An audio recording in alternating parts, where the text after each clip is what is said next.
Most people think kindness changes lives. They never expect it to change a kingdom. The rain hissed against the reinforced windows of Dockside Diner 47 like 1,000 tiny sparks dying on glass. Outside, acid storms rolled across the orbital port, turning the neon signs into blurred rivers of blue and purple light. Cargo freighters the size of city blocks hung above the landing pads, their engines rumbling through the night like distant thunder. Inside the diner, the air smelled of recycled heat, synthetic coffee, and the faint metallic scent that drifted in whenever the docking bays opened. It was nearly 1 in the morning. The dinner rush was over. The tourists were gone.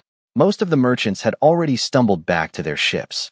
Only a handful of late-night travelers remained, scattered among the booths beneath flickering ceiling panels that buzzed with tired electricity.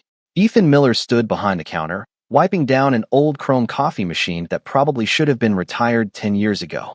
At 34, he looked exactly like the kind of man people forgot 5 minutes after meeting him. Average height, broad shoulders from years of lifting supply crates, short brown hair that never stayed neat for long, a plain face made memorable only by calm blue eyes that seemed permanently patient. He glanced toward the front windows as another wave of rain streaked across the glass. The storm was getting worse. Somewhere above the clouds, docking control was probably delaying arrivals again. More frustrated travelers. More long hours. More coffee. The overhead speaker crackled. A cargo shuttle departure was postponed for the 3rd time that evening. A few customers groaned. Ethan smiled to himself and returned to work. The diner never really slept. It simply slowed down enough to catch its breath. Near the far end of the room, a chair scraped against the floor. Ethan looked up. One of the last customers had finally left. A half-finished bowl of glowing soup sat abandoned on the table. Beside it, a young alien employee hurried forward carrying a cleaning bucket almost as large as her. She wore the standard gray uniform issued by the diner, sleeves rolled neatly to her elbows. Her skin shimmered with a soft turquoise hue beneath the fluorescent lights. Long dark hair was tied back in a practical braid. She moved carefully, almost cautiously, as though every action had been rehearsed 100 times before. Her name tag read simply, Laura. Ethan had hired her 3 weeks earlier. She rarely spoke, never complained, never arrived late. Yet something about her always felt out of place. It wasn't the way she looked. The station hosted hundreds of species every day. It was the way she carried herself. Even while pushing a mop bucket, her posture remained perfectly straight. Even while collecting dirty dishes, she moved with strange precision, like someone pretending to be ordinary. Laura reached for the abandoned bowl. The edge slipped against the wet table. For a split second, the container tilted. Bright orange soup splashed across the floor. The sound wasn't loud, but in the quiet diner, it seemed to echo. Laura froze. Her shoulders tightened. Her golden eyes widened slightly as she stared at the glowing mess spreading across the polished tiles. For a moment, she simply stood there, motionless beneath the buzzing lights while rain hammered against the windows and the last customers glanced over from their booths. Ethan set down the cloth in his hand and watched her from across the room. He had no idea that before the night was over, that spilled bowl of soup would become the first crack in a secret powerful enough to shake an empire. The glowing soup crept across the floor in thin orange streams, reflecting the blue diner lights like molten glass. Laura reacted immediately. She dropped to one knee, grabbed a stack of cleaning cloths from her bucket, and began wiping the mess before it could spread farther. Her movements were fast, too fast, almost precise enough to look rehearsed. Ethan noticed the way her hands worked. No panic, no frustration, just concentration, like someone trying very hard not to make a second mistake. One of the remaining customers laughed from a nearby booth. 3 weeks here, and she still cannot carry a bowl. His companion chuckled. Maybe she belongs in cargo loading instead of customer service. Laura did not respond. She kept cleaning. Ethan hated that. Not the comments. Every station in the galaxy had rude people. What bothered him was how familiar her silence looked. He had seen it before. People stopped defending themselves when they got used to being judged. He stepped out from behind the counter and walked across the diner. The overhead lights hummed softly as he approached. The customers watched with mild curiosity. Laura sensed him coming and immediately lowered her gaze. "I am sorry," she said quietly. "I will clean everything." Ethan looked at the floor, then at the half-empty bucket beside her, then back at the orange stain. "Looks like that soup is winning." She blinked. "What?" "The floor." He pointed toward the spreading mess. "It is putting up a good fight. For the first time all evening, Confusion replaced the tension in her expression. Ethan grabbed another cloth from the cleaning cart and crouched beside her. Good thing there are two of us. The customers stopped laughing. Laura stared at him. Manager Miller. Ethan, you do not need to help. Sure I do. He pressed a cloth into the spill and began wiping. The faster we finish, the sooner we get home. The silence that followed felt heavier than the rain outside. One customer shifted uncomfortably. Another suddenly found his drink very interesting. Nobody made another joke. Laura slowly returned to cleaning. For several moments, neither of them spoke. The only sounds were the cloths sliding across tile and the distant rumble of freighter engines beyond the station walls. Ethan noticed small details as they worked. Her hands were unusually smooth despite weeks of restaurant labor. Her speech remained unusually formal. Even her posture stayed straight while kneeling on a hard floor. None of it made sense. Yet he had learned years ago that everyone carried stories they were not ready to tell. Across the room, the automated register chimed. Midnight discounts activated for the remaining menu items. A soft electronic voice announced the change in 6 languages. The diner returned to its familiar rhythm. Eventually, the floor was clean again. Laura carefully placed the stained cloths into a disposal bin. Thank you, she said. Ethan shrugged. It was soup, not a reactor leak. Something unexpected happened then. The corner of her mouth moved. Just slightly. It was not quite a smile. More like someone remembering how one worked. Ethan pretended not to notice. People deserve that much dignity. Outside, another shuttle descended through the storm clouds, its landing lights sweeping briefly across the windows. The glow illuminated Laura's face for less than a second. But during that second, Ethan saw something strange. Not fear, not embarrassment. Sadness. Deep and old. The kind that did not belong on someone who looked barely 25. Before he could think about it further, the front door slid open with a hiss. Cold air rushed inside, carrying the scent of rain and engine exhaust. 3 new customers entered wearing expensive travel coats marked with the silver insignia of a noble merchant family. The moment they stepped through the door, Laura's entire body became still. And for the first time since he had hired her, Ethan saw genuine alarm in her golden eyes. The 3 newcomers carried themselves with the effortless confidence of people accustomed to being obeyed. Silver crests shimmered on their collars whenever the overhead lights flickered. Rainwater glistened on their dark coats as they stepped deeper into the diner. Ethan noticed Laura lower her head immediately. Her hands tightened around the handle of the cleaning cart. It was a small movement. Most people would have missed it. Ethan did not. The tallest visitor scanned the room. His sharp eyes paused briefly on every table before moving on. For a moment, Ethan thought the man was searching for someone. Then the stranger dismissed the room entirely and led his companions toward a booth near the windows. The tension in Laura's shoulders eased by only a fraction. You know them? Ethan asked quietly. No, she answered too quickly. The response felt rehearsed. Ethan looked at her for another second before nodding. If she wanted privacy, she would get it. That was how trust worked. The 3 customers settled into their seats. One of them tapped a wrist terminal. A holographic menu appeared above the table. Their accents carried the polished tone of people educated in expensive institutions. Even from across the room, Ethan could hear them discussing trade routes, diplomatic schedules, and shipping tariffs. Nothing unusual for wealthy travelers. Yet every few minutes one of them glanced around the diner as though verifying something. Laura suddenly became very interested in organizing the supply shelf behind the counter. Ethan pretended not to notice. Half an hour passed. The storm outside intensified. Blue lightning flashed behind thick clouds beyond the station's transparent ceiling. Cargo announcements echoed through the port. Customers gradually disappeared until only the noble travelers remained. Ethan wiped down another table. When he looked back, he saw Laura standing near the kitchen entrance. She was staring through the front windows at the rain. Her reflection shimmered across the glass. For the first time since he had met her, she looked tired. Not physically tired. Something deeper. The kind of exhaustion that came from carrying secrets for too long. Long day, Ethan asked as he approached. She startled slightly before recovering. Yes. Mine too. He leaned against the wall beside her.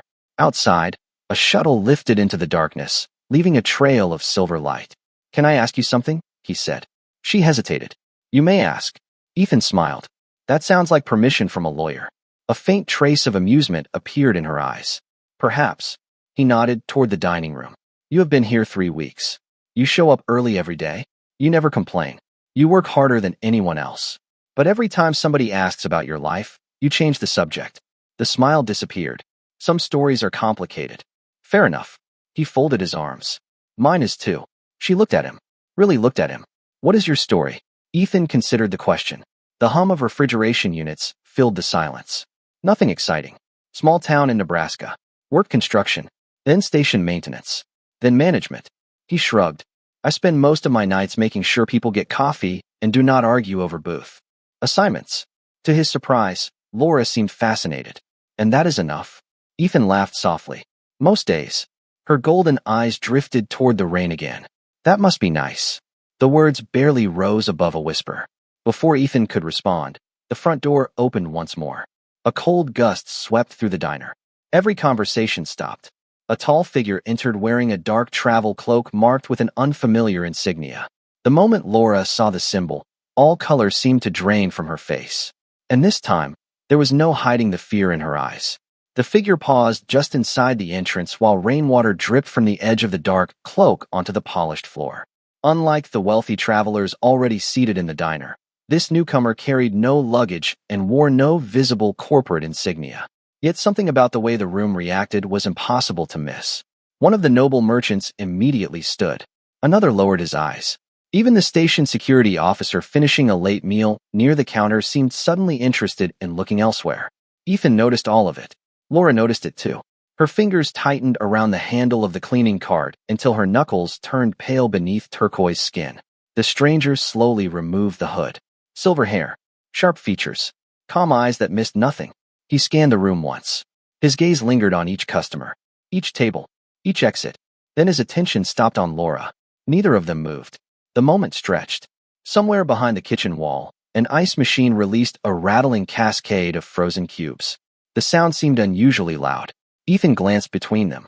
Friend of yours? He asked quietly. Laura looked away first. No. The answer came instantly. Too instantly. The stranger approached the counter. His polished boots barely made a sound against the floor. Up close, Ethan could see the insignia stitched onto the cloak. A silver star enclosed within a circle of intertwined lines. He had never seen the symbol before. Table for one? Ethan asked. The man studied him for a moment before nodding. That would be appreciated. His voice was calm and perfectly measured. Ethan handed him a menu and pointed toward an empty booth near the back. The stranger thanked him politely and walked away. Yet before sitting down, he glanced once more toward Laura. The look lasted less than a second. It was enough. Ethan felt the tension return immediately. The diner remained quiet for the next 20 minutes. Rain hammered against the windows. Freight engines rumbled overhead.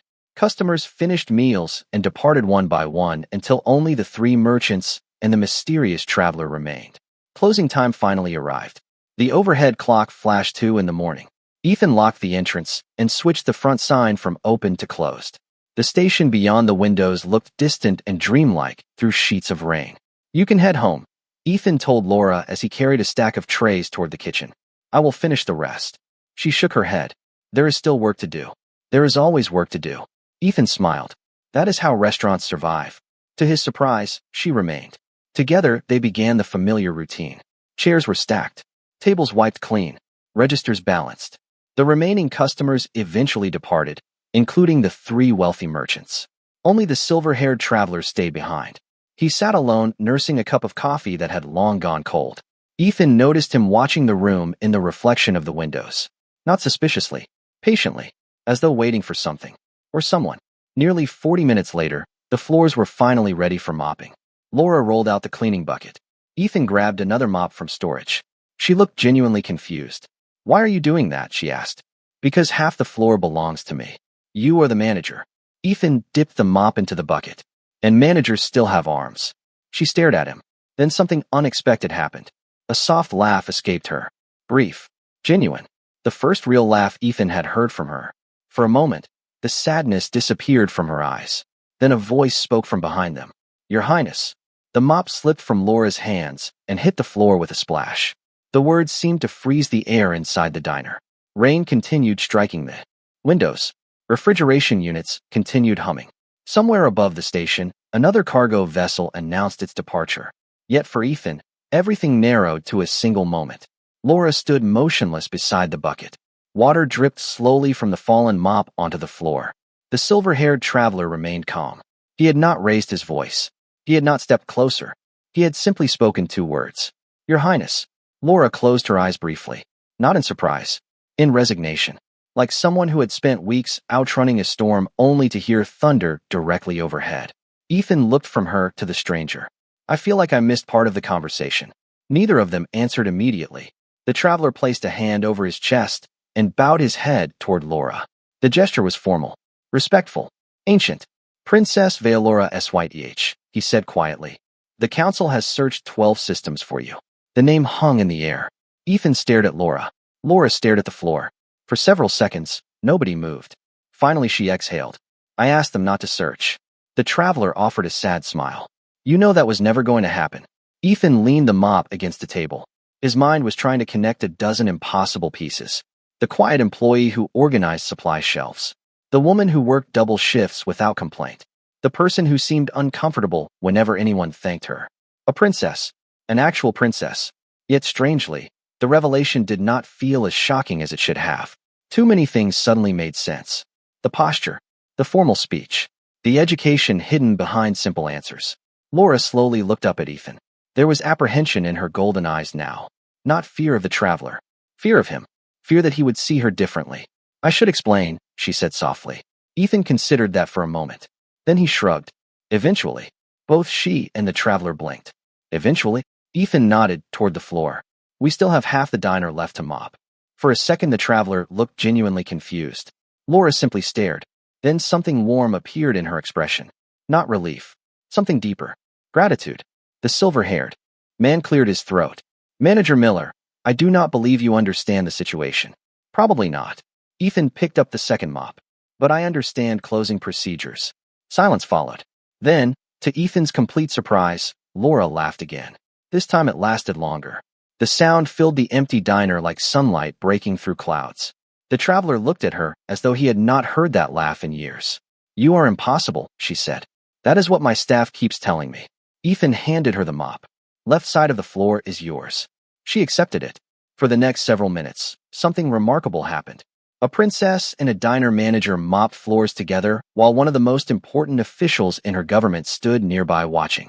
No speeches, no ceremonies, just the soft swish of mops across tile. Rain beyond the glass. Reflections dancing beneath fluorescent lights. Eventually, the traveler spoke again. His voice carried none of the urgency from before. May I ask why you came here, Your Highness? Laura continued working. Because I wanted to see how ordinary people live. And she paused. Her eyes drifted toward Ethan. I learned that titles matter less than I was taught. The traveler followed her gaze. Understanding slowly appeared on his face. Ethan focused on the floor, pretending not to notice. But inside, he felt something shifting. Whatever story Laura had been hiding was far bigger than he imagined. And somehow, despite royal councils and interstellar politics and secret identities, the thing that seemed to matter most to her was not the throne waiting somewhere among the stars. It was the simple fact that when she spilled soup, someone had knelt beside her instead of looking down on her. The floor was finally clean. Reflections from the ceiling lights stretched across the polished tiles like silver rivers. Outside, the storm continued to sweep across the orbital station, rattling the windows with bursts of rain and distant thunder. Inside the diner, however, a strange calm had settled over everything. Ethan carried the empty cleaning bucket toward the storage closet while Princess Veolora stood near the counter. Speaking quietly with the silver-haired official, he deliberately gave them privacy. Whatever royal matters existed between them were far above his pay grade. A few minutes later, he emerged from storage carrying a box of inventory sheets. The official was waiting for him. Manager Miller. Ethan sighed. Whenever people use my full title, something complicated follows. To his surprise, the man smiled. Perhaps. He extended a hand. My name is Eric Voss, Senior Advisor to the Crown. Ethan shook it. Nice to meet you. Eric studied him carefully. Not arrogantly. Curiously. You knew nothing about her identity? Not until tonight. And yet you treated her exactly the same afterward. Ethan set the inventory box on the counter. Was I supposed to charge her extra? For a moment Eric simply stared. Then a laugh escaped him. The reaction seemed almost involuntary. Across the room, Veolora looked over with visible surprise. You remind me of someone, Eric said. My grandfather used to say titles are useful for government and terrible for character. Ethan shrugged. Sounds smart. The advisor became serious again. Your Highness has caused considerable concern. She disappeared without notice. She ignored security protocols. She crossed multiple sectors under a false identity. Ethan glanced toward Veolora. She was pretending not to listen while obviously listening to every word. Sounds like she wanted a vacation. Eric followed his gaze. She wanted answers. Silence settled briefly between them. The hum of refrigeration systems filled the room. Rainwater traced thin lines down the glass. Answers about what? Ethan asked. Eric folded his hands behind his back. About ordinary citizens. About workers. About whether the reports reaching the palace reflected reality. Ethan thought about the customers he had seen over the years. Mechanics. Dock workers. Delivery crews. Exhausted travelers trying to stretch a paycheck one more week. And what did she find? Eric's eyes shifted toward the princess. That depends on whom she met. Ethan followed his gaze. Veolora was organizing cleaning supplies on a shelf. No royal attendants. No ceremonial clothing. Just a woman. Finishing her shift. Somehow the image felt more important than any crown. A soft chime interrupted the conversation. Ethan checked the wall clock. 3 a.m. Great. Eric raised an eyebrow. What? Payroll reports. Ethan groaned dramatically. The true enemy of civilization. To his surprise, Veolora laughed from across the room. The sound echoed through the empty diner. She walked over carrying a stack of folded cleaning cloths. May I assist? Ethan stared at her. You want to help with payroll? No. Her eyes sparkled with amusement. But your expression suggests you require emotional support. Even Eric looked entertained. Ethan pointed toward a chair. Fine. Sit there and provide moral encouragement. She actually did. For the next 20 minutes, the future ruler of an interstellar kingdom sat beside the register while Ethan processed employee hours. Sometimes she asked questions. Sometimes she simply watched. Eventually, she grew quiet. Ethan noticed her studying a framed photograph hanging behind the counter. It showed the diner staff during a holiday gathering years earlier. Cooks, servers, maintenance workers, smiling despite exhaustion. They look happy, she said softly. Ethan nodded. Most of them are. Even though they work long hours? Sometimes people are happier being respected than being important. Veolora looked at the photograph for a long moment. Then she lowered her eyes. Ethan could almost see the thought settling somewhere deep inside her. And for the first time since Eric had revealed the truth, he began to realize this was never about a runaway princess. It was about a future queen deciding what kind of ruler she wanted to become. By 4 a.m, the storm had finally begun to weaken. The rain still traced silver paths across the windows, but the violent gusts that had shaken the station for hours were fading into a distant whisper. Most of the orbital port had gone quiet. Freight traffic slowed. Announcements became less frequent. The galaxy itself seemed exhausted. Ethan finished the last payroll entry and leaned back in his chair. The screen cast a pale blue glow across the counter. Done, he declared. Human civilization survives another week. Veolora smiled. Congratulations. Eric checked the time on his wrist terminal. His expression became noticeably more serious. Your Highness, our transport arrives in less than 90 minutes. The smile faded from her face. Ethan noticed immediately. Until that moment, returning home had sounded theoretical, distant, something that would happen eventually. Now it had become real. Veolora looked around the diner. The empty booths, the worn menus, the coffee machine that rattled whenever it brewed a fresh pot, the supply shelf she had organized a dozen times. Tiny details that most people would never notice. Yet she seemed determined to remember every one of them. I suppose that means my employment is ending, she said quietly. Ethan folded his arms. Probably the most dramatic resignation letter I have ever received. She laughed softly. Then her expression grew thoughtful. Do you know why I stayed here longer than planned? Ethan shook his head. No. At first I came to observe. Her eyes drifted toward the rain-soaked glass. I wanted to understand ordinary citizens. I wanted to see whether people were treated with dignity when nobody important was watching. Eric remained silent. He had likely heard this explanation before.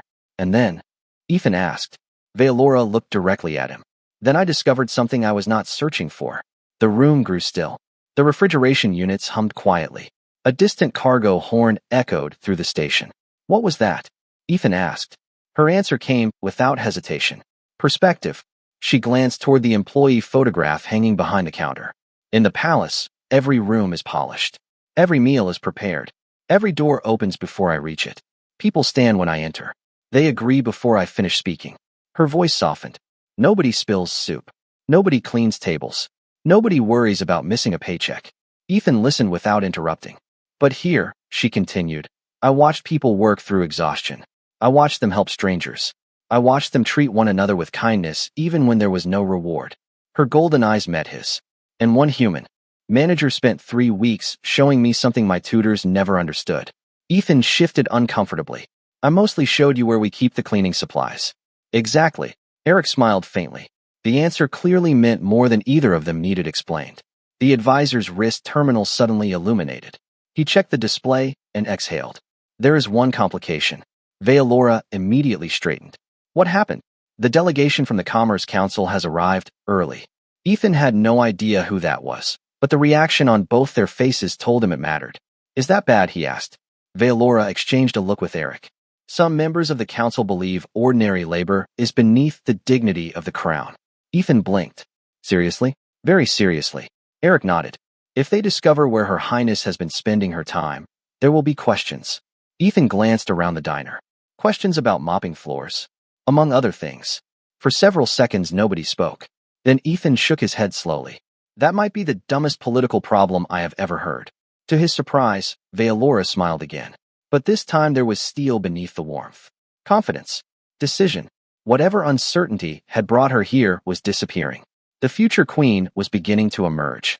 And as dawn slowly approached beyond the station windows, she seemed ready to stop hiding from the people waiting for her among the stars. The first light of artificial dawn spread across the orbital station like pale gold paint across steel. Night workers exchanged shifts. Cargo crews filled the walkways. The endless machinery of interstellar commerce awakened once more. Inside the diner, however, the world still felt suspended between two lives. Ethan was brewing the first pot of morning coffee when a deep vibration rolled through the floor beneath his boots. The windows trembled softly. Outside, a sleek silver vessel descended toward the executive docking platforms. Unlike the freighters crowding the station, this ship moved with deliberate elegance. Its polished hull reflected the sunrise lights in long ribbons of silver and blue. Eric glanced through the glass. The Royal Transport. Vealora stood quietly beside the counter. She did not move toward the windows. She did not rush to greet the arrival. Instead, she looked around the diner one final time. The chipped corner of booth 7. The faded menu board above the kitchen. The old coffee machine that clicked twice before every brew cycle. Tiny details nobody else would ever remember. Ethan placed a steaming mug on the counter. For the road. She looked at the coffee. Then at him. You know I can afford better coffee than this. Probably. He shrugged. But this one is free. A smile touched her face. She accepted the mug with both hands. Outside, several vehicles arrived near the docking entrance. Dark uniforms. Official insignias. Council representatives. Advisors. Diplomats. People who spent their lives discussing power. Eric's terminal chimed again. He checked the display and sighed. They are already asking questions. Of course they are, Vealora replied. Her voice remained calm. Ethan noticed the difference immediately. The uncertainty that had followed her for weeks was gone. Something had settled inside her. Confidence. Purpose. The future queen no longer looked like someone hiding from responsibility. She looked like someone finally prepared to face it. Minutes later, the front door opened. 3 dignitaries entered wearing ceremonial coats embroidered with silver thread. Their expressions were polite, but clearly disapproving. One of them stopped the moment he noticed the cleaning supplies still stacked near the storage closet. Another looked directly at Vealora. Your Highness, the elder representative said carefully, we have been informed that your absence involved employment at a public food establishment. Ethan almost laughed at how uncomfortable the man sounded. Vealora simply nodded. That is correct. The representatives exchanged glances. Surely the reports have been exaggerated. Silence followed. The kind of silence that appears before a decision changes everything. Vealora slowly set her coffee cup on the counter. Then she walked toward the cleaning closet. Ethan watched her remove the same gray apron she had worn every day for the past 3 weeks. The representatives seemed relieved. They clearly expected her to discard it. Instead, she folded it carefully and placed it across her arms with the same respect someone might give a ceremonial banner. The reports are accurate, she said. I clean tables. I serve customers. I mop floors. The representatives looked horrified. Eric looked amused. Ethan looked proud. Vealora continued. And during those weeks, I learned more about leadership than I did during years inside a palace. Nobody interrupted. Even the busy station noises beyond the windows seemed distant. I learned that dignity does not come from status. It comes from how we treat one another. Her golden eyes moved briefly toward Ethan. The people who keep our worlds functioning deserve more than gratitude. They deserve respect. The representatives stood speechless. For perhaps the first time in their careers, they had no prepared response. Veilora smiled gently. You wanted to know where I have been. She lifted the folded apron slightly. I have been learning how my people actually live. And in that moment, Ethan realized the search across 12 systems had never truly been about finding a missing princess. It had been about discovering a queen. The departure platform overlooked half the station. From its elevated position, Ethan could see cargo lanes stretching into the distance, glowing lines of traffic threading through steel towers and docking spires. The storm was gone now. Sunlight from the station's orbital mirrors washed across the metal structures in shades of gold and silver. The royal transport waited beyond the security perimeter, its polished hull reflecting the morning light like a second sunrise. Officials moved with practiced efficiency. Advisors checked schedules. Pilots prepared flight systems. Everything was ready. Everything except the final goodbye. Ethan stood near the edge of the platform with his hands in his jacket pockets. He had already returned to being what he had always been, a diner manager with a shift starting in less than an hour. Somehow that felt important. Veilora approached carrying the folded gray apron. She had changed into formal attire suitable for her position, yet the apron remained in her hands. Not hidden, not forgotten, kept. Eric informed me that the council has agreed to an emergency session, she said. Ethan smiled. That sounds expensive. It probably will be. They stood quietly together. Below them, workers guided cargo containers across loading lanes. Maintenance crews inspected equipment. Mechanics repaired service vehicles. The station never stopped moving. Veilora watched them carefully. A month ago, I would not have noticed any of them. Ethan followed her gaze. Most people do not. She nodded. That is the problem. For several moments, neither spoke. The sounds of the station filled the silence. Engines humming. Announcements echoing. Boots crossing metal walkways. Ordinary life continuing without ceremony. Finally, Veilora held out the folded apron. Ethan frowned. I think that belongs to you. No. She gently pushed it toward him. I would like you to keep it. He looked at the worn fabric. A simple gray apron, stained from countless shifts, worth almost nothing. Yet somehow it felt heavier than any royal gift. Why, he asked. Her golden eyes reflected the morning light. Because that apron represents the most important education I have ever received. Ethan laughed softly. I am pretty sure most of your education involved better classrooms, not better lessons. Before he could answer, Eric approached from the transport entrance. Your Highness, it is time. The advisor's voice remained professional, but Ethan thought he detected warmth beneath it. Veilora nodded. Then she turned back toward him one last time. There is something else. She reached into a small case and removed a thin data crystal. The first decree of my reign is already drafted. Ethan accepted it carefully. You work fast. I had excellent inspiration. He activated the crystal. A holographic document appeared above his palm. The text was short, simple, clear. Every citizen employed in public service throughout the Scyther systems would receive expanded workplace protections, fair grievance review, and guaranteed standards of respect regardless of social status or occupation. Ethan read the final sentence twice. No hand that serves shall be treated as lesser. When he looked up, Veilora was watching him. That came from the diner floor, did not it? He asked. It came from a human who never cared about titles. For a moment, neither moved. Then she stepped back toward the waiting transport. Eric followed. Officials parted respectfully. The boarding ramp began to close. Just before the entrance sealed, Veilora looked back one final time. Not at the station. Not at the officials. At Ethan. Then she smiled. The transport lifted smoothly into the bright morning sky. Higher and higher until it became a silver point among the traffic lanes. Eventually, it disappeared completely. Ethan remained standing there holding the apron and the decree. Around him, life continued. Workers hurried to jobs. Shuttles arrived and departed. Somewhere below, a coffee machine was probably demanding attention. He glanced once more at the empty sky and started walking back toward the diner. He was not a hero. He had not rescued a kingdom. He had not changed the galaxy through power or wealth or influence. He had simply treated a tired employee with kindness. And somewhere beyond the stars, a future queen intended to build an empire around that lesson. The sunlight reflected off the station windows as he disappeared into the crowd, and for the first time in a very long while, the future looked a little more human.